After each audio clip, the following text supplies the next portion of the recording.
Hey guys, the Rick here, bringing you another video. Now today, me and my friends in the fish tank community is going to discuss what is the best substrate for a planted tank. I've used a lot of different types of substrate for planted tanks, like Fluval Stratum and Eco-Complete, with a lot of great success. In my opinion, a good and affordable substrate to start with would be Eco-Complete. It's a great substrate and it grows your plants very well. Now for those of you guys out there with a little bit of money to spend, you can't really go wrong with 88 Aqua Soil, one of the best substrates out there in my opinion. Now let's see what my friends in the fish tank community think. Now this is based on my experience and what I've tried. So hands down, I think 88 soil is the best for planted tanks. I've tried Eco-Complete and also Seachem, and I think 88 tops them overall. So now I know I haven't tried other substrates such as dirt and whatnot, but this is basically just on experience. So for ADA, it's very easy to use. It comes in basically ball form and it's very, I guess, not as heavy as gravel. So like stem plants and HC small like carpeting plants can root very easily in the ADA soil. And the plants do very well in this soil. I noticed that with ADA, the roots just explode. They grow very fast and they just like to root a lot in this ADA soil. The actual soil itself isn't as messy as dirt, for example, where it'll just get cloudy. You'll be able to move stuff around versus, certain things, once it's set, you can't really move it because you'll be disturbing stuff. There's a little bit of mess, but if you do it right, it's not as bad. It's pretty much like gravel. Also, another benefit for using ADA is for especially new planted tanks, you can use it as a cycle. It contains ammonia, so basically once you dump it in your tank, you can start cycling the tank without having to add any fish. So it's like a fishless cycle, which is a plus. Another thing with ADA is the actual pH of the tank will drop. It runs around like 6.5-ish, and it also depends on what your pH is from your tap water or your RO water, which is 7. And for example, this tank, it runs at like 6.5 of ADA, and it's great, and it's like perfect for plants. So based on that, ADA could be more expensive in terms of the other substrate, but I think it's the best, and I highly recommend it.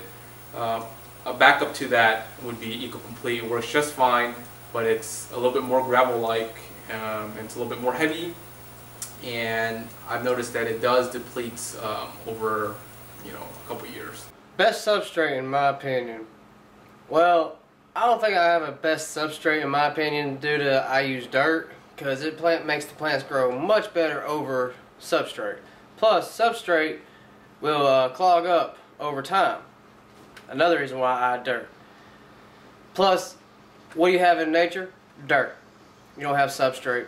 So, if you are looking for a best way of getting your plants to grow and don't want to go the dirt route, because dirt is more of a, I don't say a pro level, but an expert level or anything of that nature. It's just takes more patience that a beginner might not want to have to go through.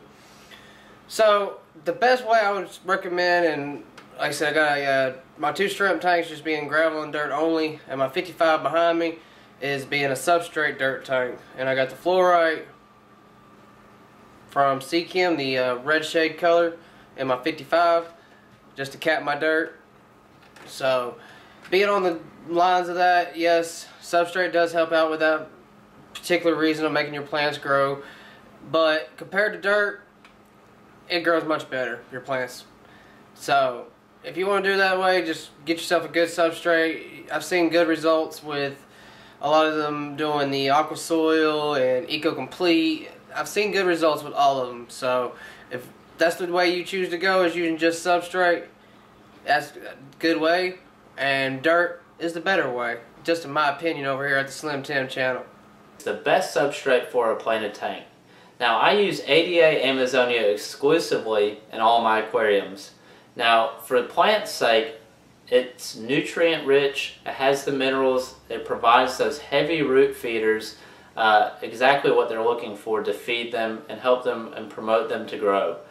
Now, it offers that mildly acidic buffering capacity, which is leaning more towards the 6 to 6.5 range when it comes to pH. Now, not only do my plants benefit, but also in all my shrimp tanks that I use ADA Amazonia, it helps provide a stable environment for the plants and shrimp.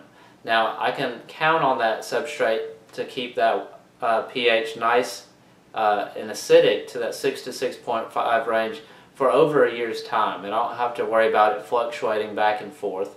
Now, I really make sure I help the longevity of the Amazonia by using RODI water, because if you have a water out of the tap at 8.5 pH or 8.0 pH, it's going to take that ADA Amazonia harder or a longer time to pull that pH back down to that 6 to 6.5 range. So that's just a quick tip from me. If you want to use Amazonia, if you want to prolong the longevity of the substrate, I would definitely recommend using RODI water or RO or rainwater with this particular substrate. But that's about it. Alright guys, it's your turn. What do you think is the best substrate for planted tanks? Leave it in the comments below. And as always, rate, comment, and subscribe. Thanks for watching.